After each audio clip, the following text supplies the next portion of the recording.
Bonjour tout le monde, ici Kim Kaya pour l'équipe de RPM. Cette semaine, j'ai mis à l'essai le Genesis GV80 Coupé 2026 avec l'ensemble noir Prestige qu'on voit juste derrière moi. Donc cet ensemble-là, c'est un ensemble assombri qui est disponible sur plusieurs modèles de Genesis en 2026.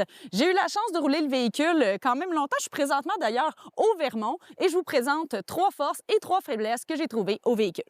Donc, la première force du Genesis GV80, ça va être au niveau du confort. Donc, la version régulière est très confortable. La version coupée, qui se veut plus sportive, est également aussi confortable. Pourtant, on est monté sur des roues de 22 pouces quand même. Ça n'affecte pas vraiment le confort. C'est un véhicule qui est très bien insonorisé. Les sièges sont très confortables et la suspension prédictive fait vraiment un beau travail de ce côté-là. Donc, numéro 1 pour le confort. Mon deuxième point positif, ça va être du côté du design. Donc, le GV80 était déjà très réussi. En coupé, il est encore plus beau. Et je trouve que l'ensemble noir Prestige qui assombrit tous les éléments qui sont habituellement chrome ajoute vraiment un côté qui est très tendance et qui est beaucoup plus sportif au véhicule. J'ai jamais été une grande fan de chrome. Donc, moi, ça me rejoint beaucoup de voir tous ces détails noirs-là et ça ajoute beaucoup à l'extérieur du véhicule. Donc, avant, on avait un véhicule qui avait l'air très cossu. Maintenant, on a encore ce look riche et cossu, mais on lui ajoute un côté qui est très sportif et j'adore ça.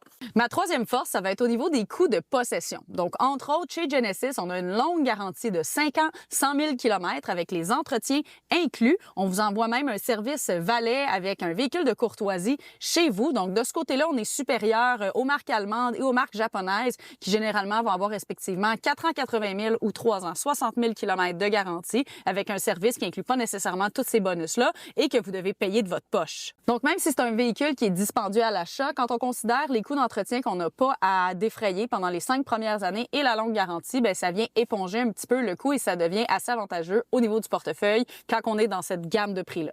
La première faiblesse, ça va être au niveau du prestige de la marque. Donc, la réputation de Genesis reste encore à faire. C'est encore beaucoup associé à Hyundai. C'est vu comme la marque haut de gamme de Hyundai, mais c'est pas encore vu comme aussi haut de gamme que les marques allemandes comme BMW, Mercedes ou Audi, par exemple, ou même dans le japonais comme Acura ou Lexus. Pourtant, on se compare en niveau de prix, mais c'est encore perçu comme une marque qui n'est pas aussi prestigieuse. Et ça, on va le ressentir aussi dans la valeur de revente quand va venir le temps de vendre le véhicule.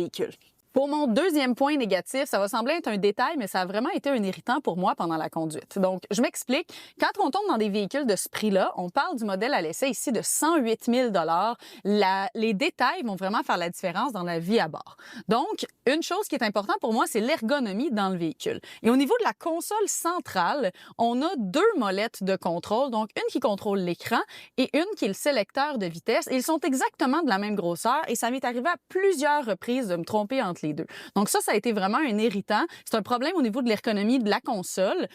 Premièrement, on a un écran tactile dans le véhicule. On a même des contrôles juste un petit peu plus haut ici. Pourquoi est-ce qu'on a besoin d'une roulette? On a également les commandes vocales. La roulette en partant, pour moi, elle est non nécessaire quand on a un écran tactile. Puis là, ensuite, on choisit de faire un sélecteur de vitesse qui est identique juste en dessous. Donc, pour moi, ça, c'est vraiment un problème de configuration du véhicule et c'est vraiment un des gros défauts de cette voiture-là. Mon troisième point faible, ça va être du côté de la motorisation. Donc, au Canada, le GV80 Coupé est seulement disponible avec un moteur. C'est le V6 de 3,5 litres qui développe 409 chevaux, 405 livres de coupe qu'on retrouve dans le G90. Le moteur est équipé d'une légère hybridation, mais moi, ce que j'aurais aimé avoir, c'est vraiment un moteur hybride. Parce que c'est un véhicule qui est un peu plus sportif que son homologue qui n'est pas coupé, mais ça reste un gros véhicule et on cherche à avoir quand même de l'économie d'essence. Donc, avec un moteur hybride, bien, on aurait eu un petit peu la combinaison de la sportivité et de l'économie d'essence, surtout sur grande route. Donc, c'est ce que j'aurais aimé retrouver dans ce véhicule-là. Le gros point positif, par contre, c'est que c'est pas le 4 cylindres. Fait que ça, on va lui donner ça. Et voilà pour les points positifs et négatifs du Genesis GV80 Coupé 2026 Noir Prestige. Si vous voulez avoir plus de détails sur le véhicule, comme d'habitude, je vous invite à visiter rpmweb.ca.